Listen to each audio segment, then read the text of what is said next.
Welcome back to Revisedu, the learning platform where you can access a lot of learning materials through online as well as offline.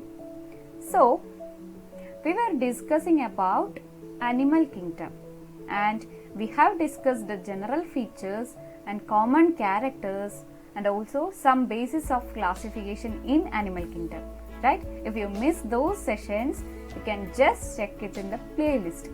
So we were discussing about symmetry in the last session. Based on symmetry, we can classify animals which are asymmetric or radial symmetric and Pentamerous symmetry or bilateral symmetry. So asymmetry is when the animal is cut through any plane, we won't get any similar halves.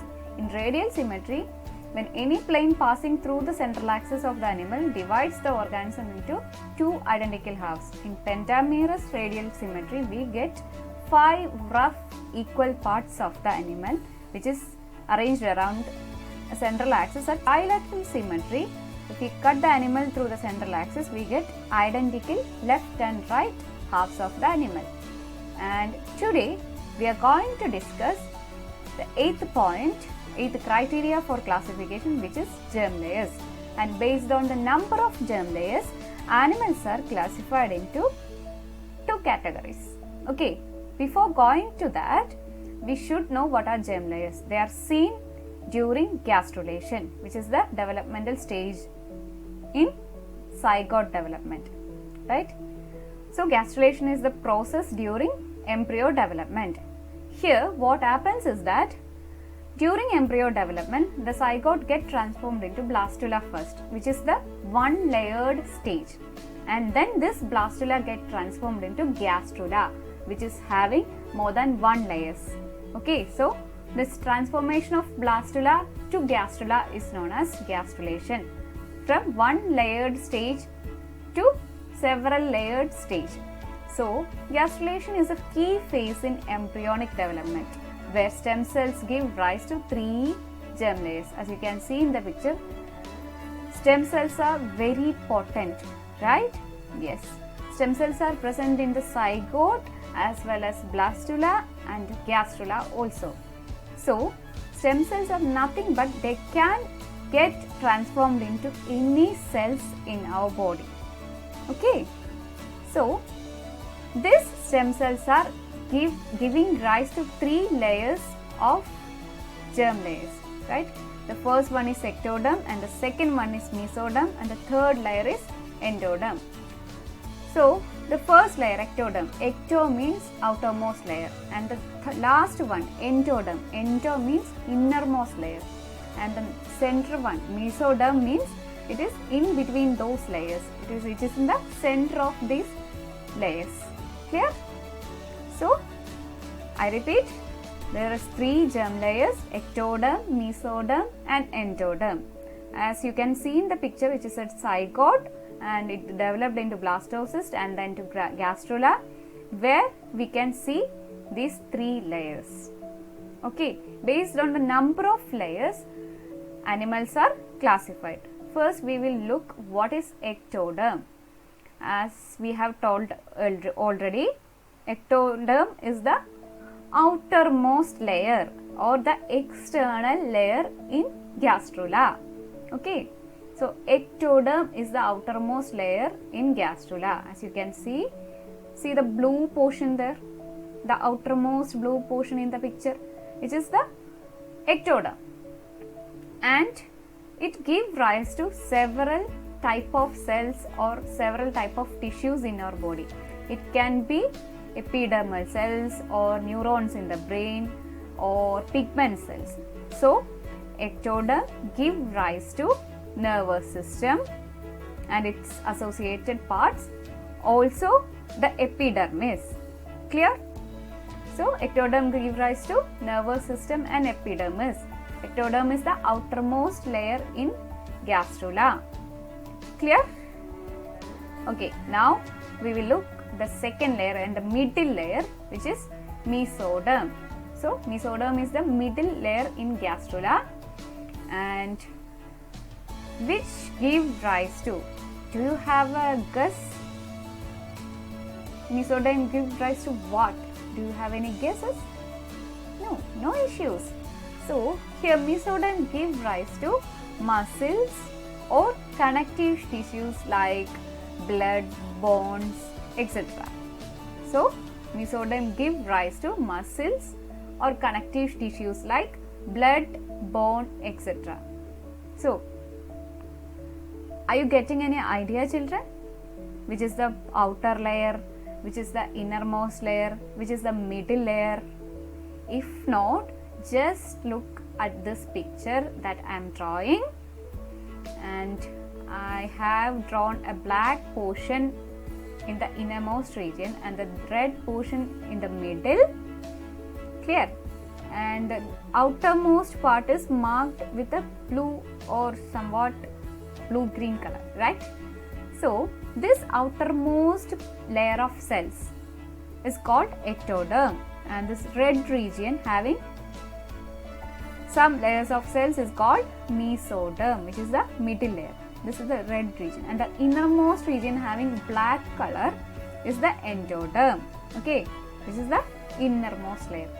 I think you are clear with the position of these layers now. Clear?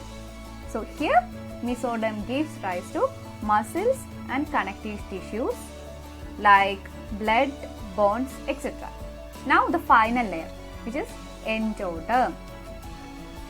Where you can see the endoderm in the gastrula? Yes, it is in the innermost layer. It is in the innermost region. So what happens to endoderm during development? Endoderm gives rise to lining of digestive system as well as the lining of respiratory system. Clear?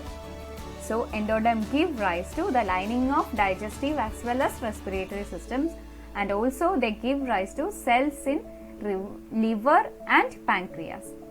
Clear? And we can say the lining of these systems as epithelial lining. So endoderm gives rise to, which is the innermost cell layer, gives rise to the epithelial lining of digestive system or respiratory system, or they give rise to the cells in liver or pancreas. And I am repeating those slides. Ectoderm gives rise to nervous system, and mesoderm giving rise to muscles and connective tissue, and endoderm giving rise to lining of digestive system as well as respiratory system, and also the cells in liver and pancreas. So based on germ layers, animals are classified into two, right? The two categories are Diploblastic and Triploblastic. Di means 2, tri means 3, which means in Diploblastic animals only 2 germ layers are present. Which are the germ layers? They are ectoderm and endoderm.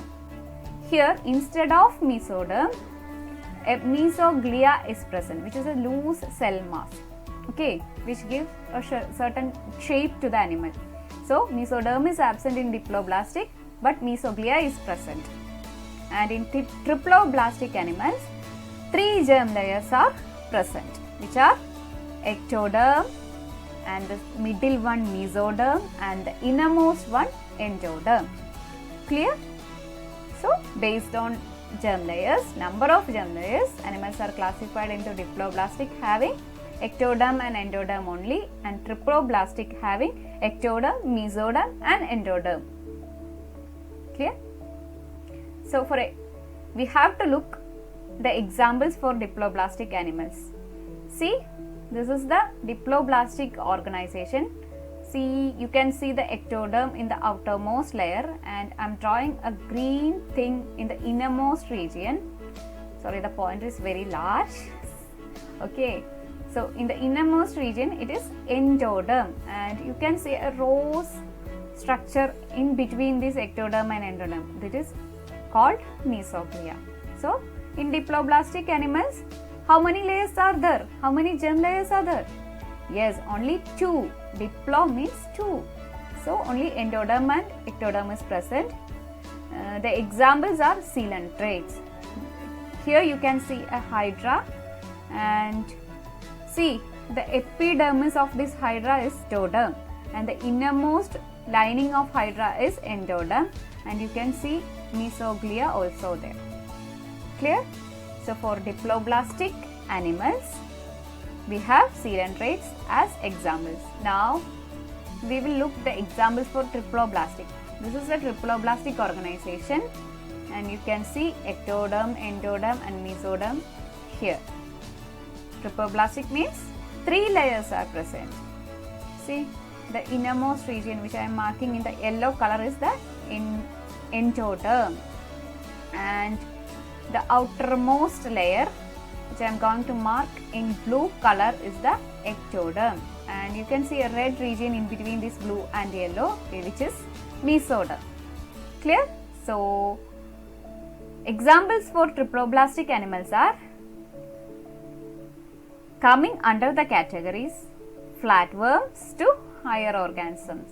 So any organisms falling in between these categories are examples for triploblastic. As you can see a flatworm here, and there is the ectodermal lining, mesodermal lining, endodermal lining in flatworm, annelid and nematodes as well. Clear? So examples for triploblastic animals includes animals belonging to the category flatworms to higher organisms. So based on germ layers, we can classify. Based on number of germ layers, we can classify animals, and they are classified into 2.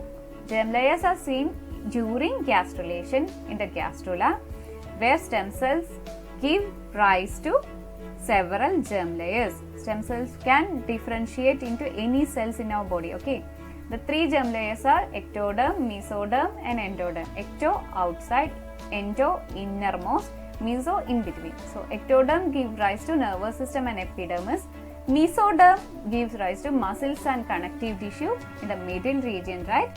And endoderm gives rise to lining of digestive system or respiratory system, as well as cells in liver and pancreas.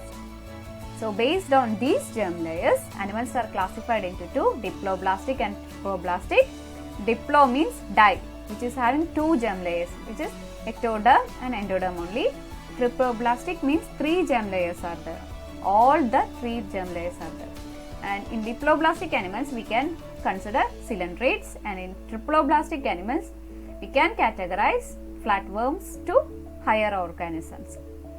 So germ layers is an important criteria in classification. That's why I took the whole session to describe this, and we will continue the other criteria in the upcoming sessions. Thank you for watching. If you have any doubts or any topics to be discussed here, you can comment below. And once again, thanks for watching. Stay safe.